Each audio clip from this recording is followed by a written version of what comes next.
সকাল সকাল টিফিন কার কার ভালো লাগে বলবে বন্ধুরা, কার কার ভালো লাগে বলবে।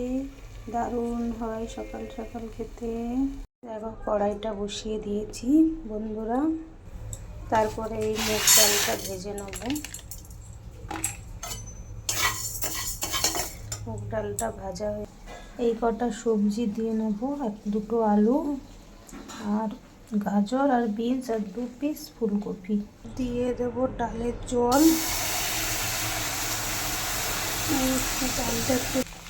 তারপরে দিয়ে দেবো 1 কাপের মতো ডালিয়া। ডালিয়াটা দিয়ে নেড়ে চেড়ে দিয়ে দেবো এরপরে জল। ফুটে গেলে সবজিটা কাটবো। আলুটা ছুলে নেব।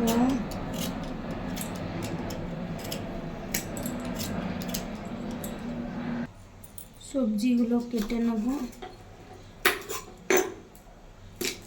ছোট্ট ছোট্ট করে। ছোট্ট ছোট্ট করে সবজি কাটলে একটু হালকা তেলে ভেজে নেব, ঘিয়ে ভালো লাগবে খেতে।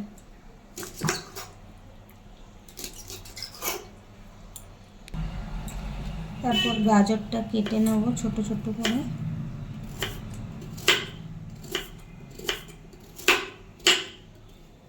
গাজর কাটার পরে ফিরে আসছি পরে ভিডিওতে।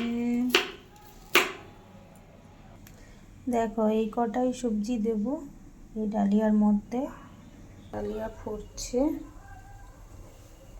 ডালিয়াটা সেদ্ধ হয়ে যাক, তারপর আবার আসছি। দেখো একটা তাওয়া বসিয়ে নিয়েছি, তার মধ্যে দিয়ে দেব সবজিগুলো ভেজে নেব।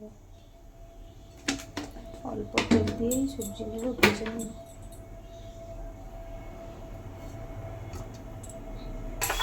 ভাজা হয়ে গেলে এর মধ্যে দিয়ে দেবো এই যে আমার ভাজা হচ্ছে সবজিগুলো, সব অল্প অল্প তো একসঙ্গেই দিয়ে দিয়েছি।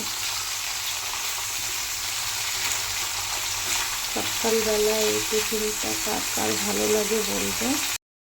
কাল এইরকম রান্না কার কার ভালো লাগে কমেন্ট করে বলবে। আমি তো বসে পড়েছি, তোমরা এরকম দেখে নাও আমার ভিডিওটা কেমন বানিয়ে। বন্ধুরা দেখো, দেখতে দেখতে আমার ডালিয়া রান্না কমপ্লিট। ফোড়নও দিয়ে দিয়েছি, একটু জিরে, একটু ঘি, গরম মশলা দিয়ে দিয়েছি। এরপর দেখো কি সুন্দর দারুণ রান্না হয়ে গেল আমার ডালিয়া সকালবেলা টিফিন। খেতে দারুণ অসাধারণ লাগছে। তোমরাও বাড়িতে খেয়ে দেখো বন্ধুরা। টাটা, রাখছি, পরের ভিডিওতে দেখা হবে।